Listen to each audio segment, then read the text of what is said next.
এটা আমাদের মানিকগঞ্জের ঐতিহ্যবাহী বলতেই বোঝায়, কারণ এটা গজারিয়া চকের মানিকগঞ্জ গজারিয়া চকের একটি বট গাছ। এখানে 90 দশকে সাধু আসতো।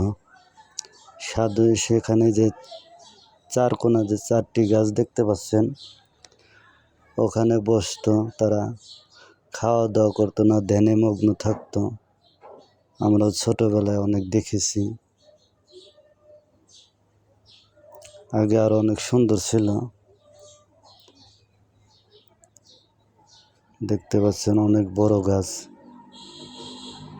এবং কি গজারিয়া চকের যারা কৃষি কাজ করে, একটু রোদ বা হাঁপিয়ে গেলে অনেকে এসে এখানে গাছের ছায়ায় বসে। অনেক বাতাস শরীরটাকে ঠান্ডা করে। আবার অনেকে, কারণ গজারিয়া চকে তো আর গাছপালা নেই, শুধু চক আর চক, এখানে এসে খাওয়া দাওয়া করে। দেখতে পাচ্ছেন আপনারা।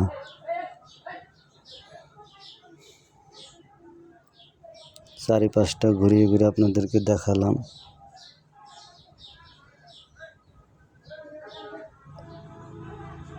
আমার মনে হয় বাতাস না থাকলেও এখানে অনেক বাতাস লাগে।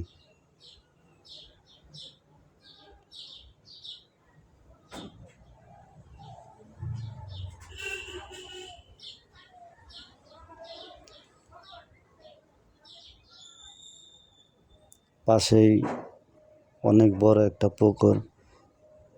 এখানে অনেক মানুষ এসে গোসল করে।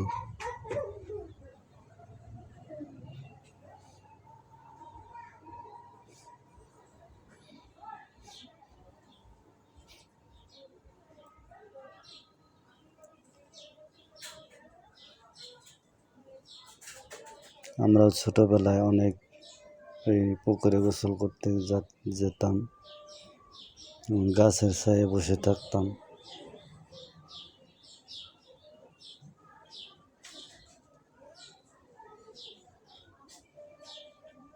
তো আপনাদের কেমন লাগলো কমেন্টে জানাবেন। পাশেই ঢাকা আরিচা মহাসড়ক। ধন্যবাদ সবাইকে।